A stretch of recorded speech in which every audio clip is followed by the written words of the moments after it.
Yo, what's going on, guys? It's your boy Thatboyalex here. Welcome back to another video on this channel. Today is Thursday, January 2nd, as we speak. And today, I'm going to react to a video by WrestleStar. And this video is titled, "Disproves AEW has a Britt Baker problem." Now, if you guys don't know, Britt Baker has been on TV the last couple months. I think the last we saw of her was a match she did on either Dynamite or Collision. Serenity came out. She basically confronted Britt, and then Britt just came out and said, "Nobody cares. Nobody cares." And I think, I don't know if it was kayfabe. I don't know if it was real life, but it sounded like Britt was fed up to what the creative she was given on TV. How she's been used, and then rumors started coming out about her, about the whole locker room not liking her. I don't know how true that is. Don't blame me. I don't know how true that is, and then people don't want to work with her. But we're gonna watch this video and see what's going on, and maybe I can address my opinion on some of these things that's been going on, what AEW should do about it. But yeah, without further ado, let's get straight into the video. Enough talking. Alright, here we go. This proves that AEW has a Britt Baker problem, and in this video, I'm going to tackle it because I've been sitting on this idea, I've been sitting on this rant, and I got to say, I don't know about y'all, but as a fan of AEW, and more importantly, a fan of Britt Baker, I am absolutely sick and tired of what Tony Khan is doing in Britt Baker's booking. It's outrageous. It's honestly mind-boggling to think that they're doing this with her. Look, Britt Baker, if you go back in the history of AEW, she has been one of the pillars, especially in the women's division, but in the entire company as well, of working at a high level, getting better in the ring, getting better with her promos. If you go down a checklist of what makes a top-tier talent, Britt Baker checks every mark. Yet, Tony Khan and AEW just can't wrap their minds around this. I understand that Tony Khan loves his 5-star matches, so Uncle Dave will give him an approval rating. But at the end of the day, just like CM Punk has called out AEW before, guess what?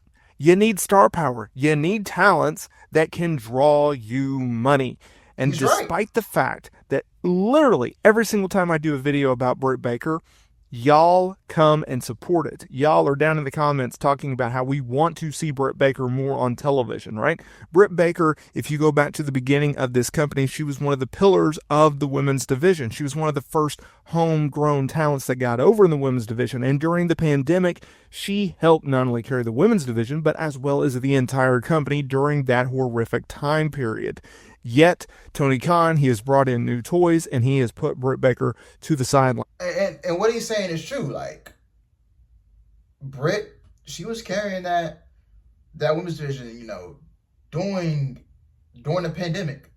I would agree. Like, she was on top of that women's division along with Shida too. And this got me worked up too, because as a Shida fan, I don't like how he's been booking Shida. Her and Britt are the two OGs of the women's division, Shida and Britt Baker, and yet they have nothing for those two. And Britt Baker, now, whether you love her or you hate her, let's be real, she needs to be on TV. And the times that I've seen Britt Baker, she does look like a star to me. She's got the star power. You just need the time. She just needs to be given the time of day. Let's just say that. So I agree with what he's saying. I really do. Let me put down do not disturb. Okay. But yeah, I would agree. So moving on.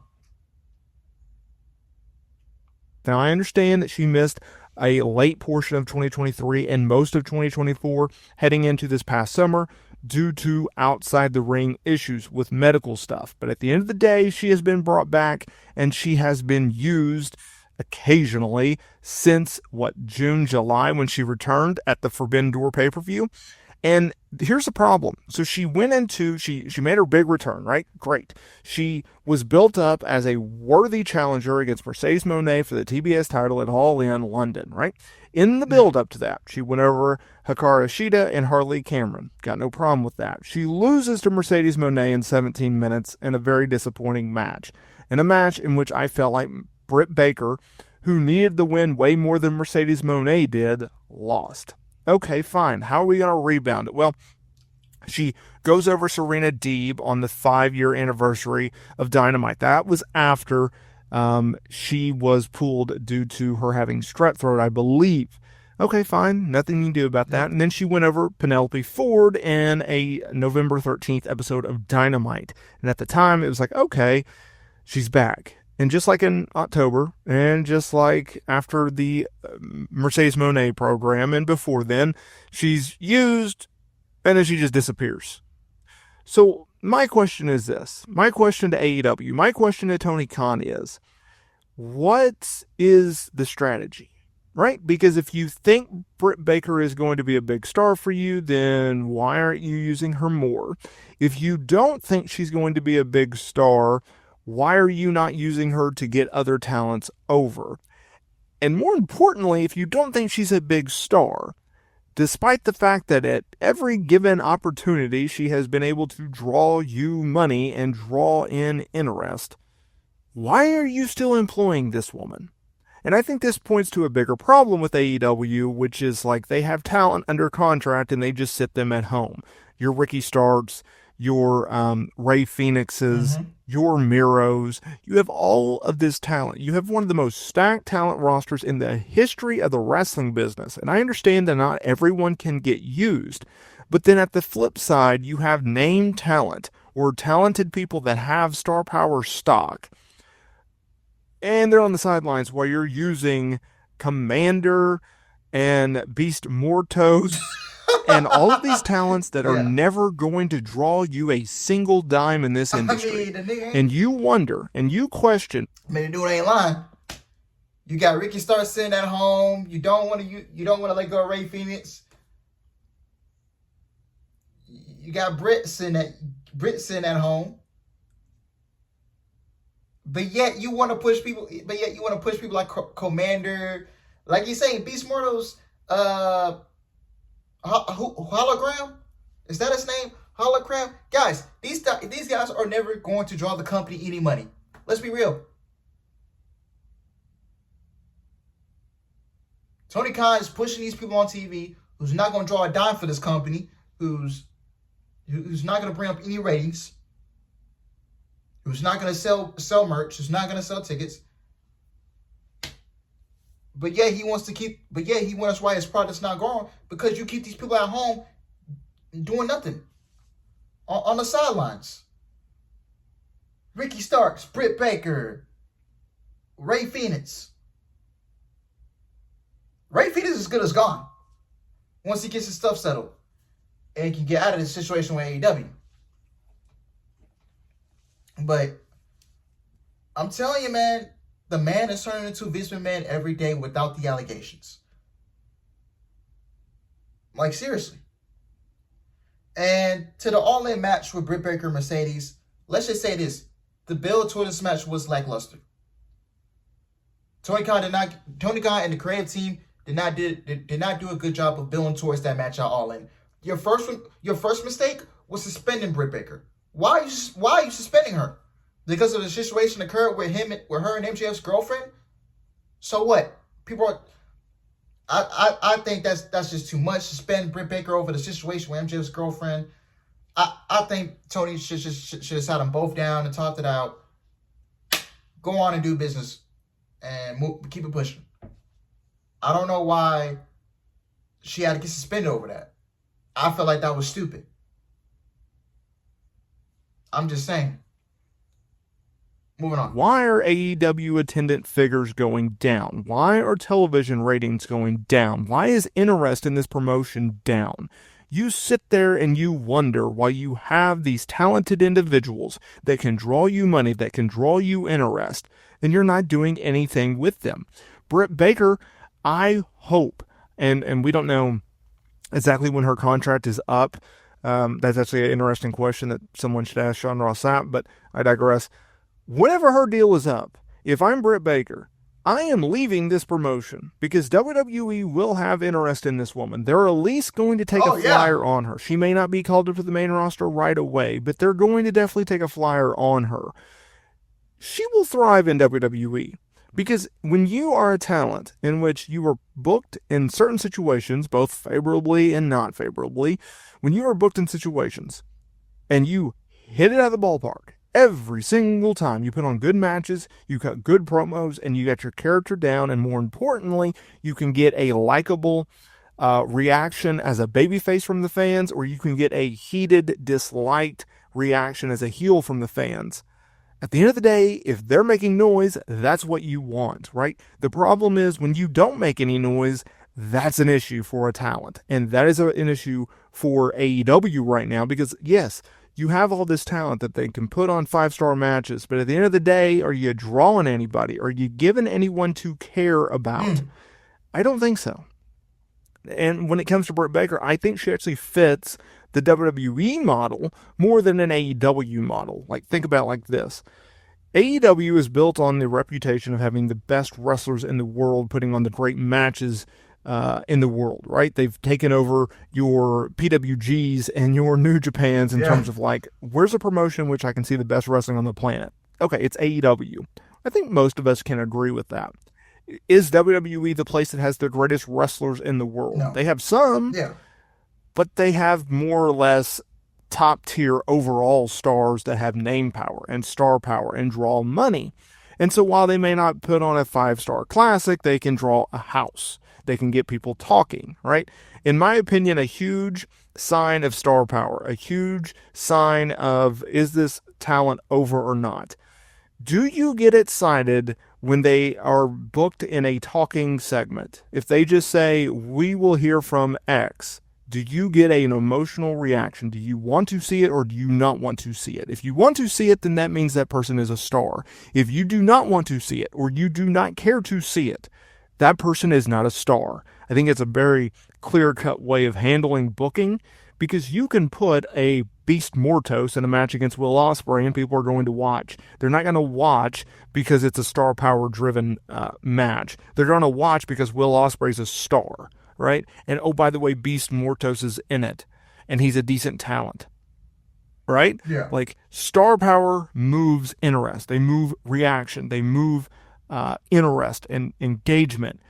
If Will Ospreay or a Britt Baker is booked in a talking segment, then me as a fan is going to tune in because I care about the talent. They have a star power. There is a likability with that character, right?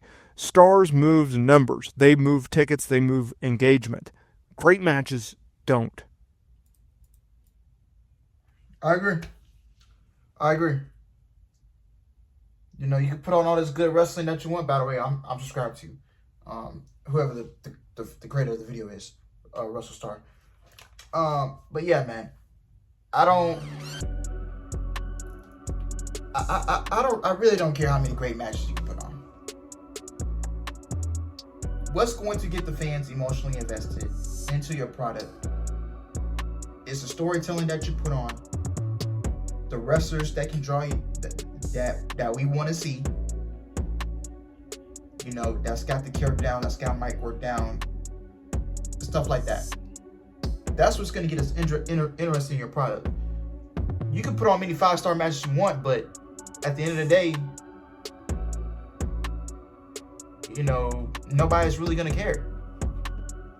Like, the product's not growing. And that's the reason why your ticket sales are down, your audience is down, TV ratings, because you just want to put on a show on Wednesdays and Saturday nights of wrestling, and then less story. Now, don't get me wrong, AEW can do storytelling. It's just so many stories that are not compelling television, are not catching people's eye, or it's not catching people's eye that, hey, I can really go tell my friends about this storyline, and maybe my friends can get onto it. Like, no, this is not a product that I can get my friends to watch. I'm sorry, but that's just the honest God truth. If I show my friends, any sort, if I show my friends a Beast Mortos match or a Commander match or a hologram match, they're gonna be like, what is this? If I show my friends some of the stuff that I see on AEW television, they would look at me and be like, what the fuck? That's how they would look at me. And Britt, her, now about the contract situation, I don't know when her contract's up. Would I like to see her in WWE? Honestly, bro, WWE would take a look at her.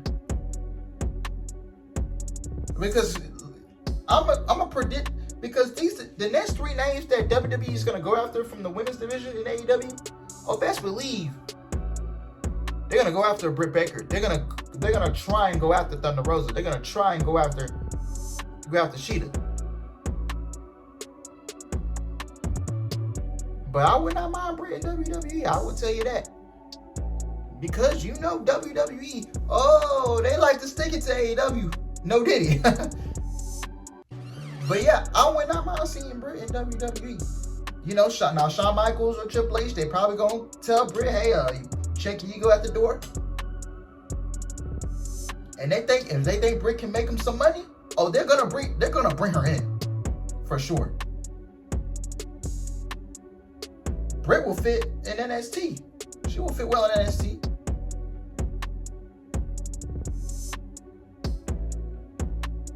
Then I honestly say she will fit well in the main roster.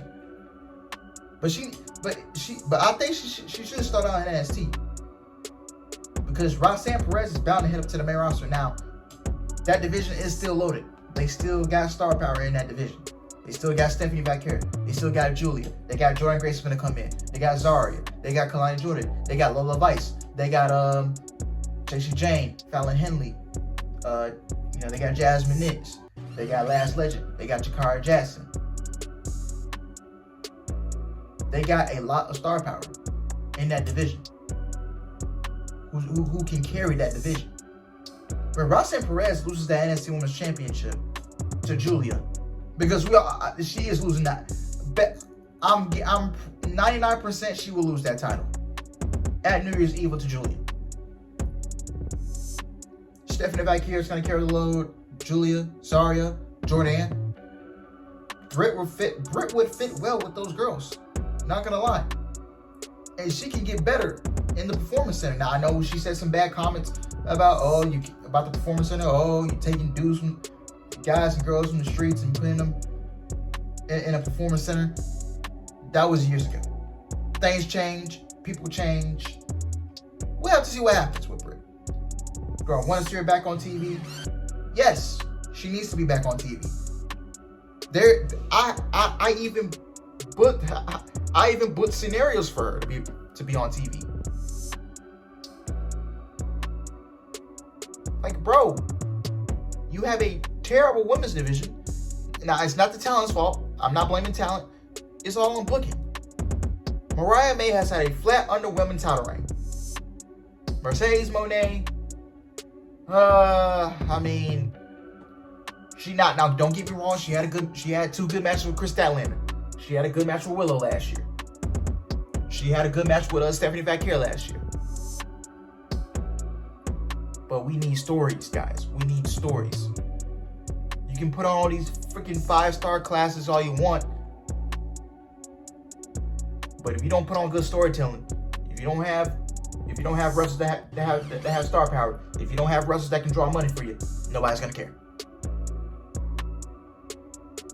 So, I'm hoping Britt comes back to TV soon, man. And we just get things rolling with this women's division.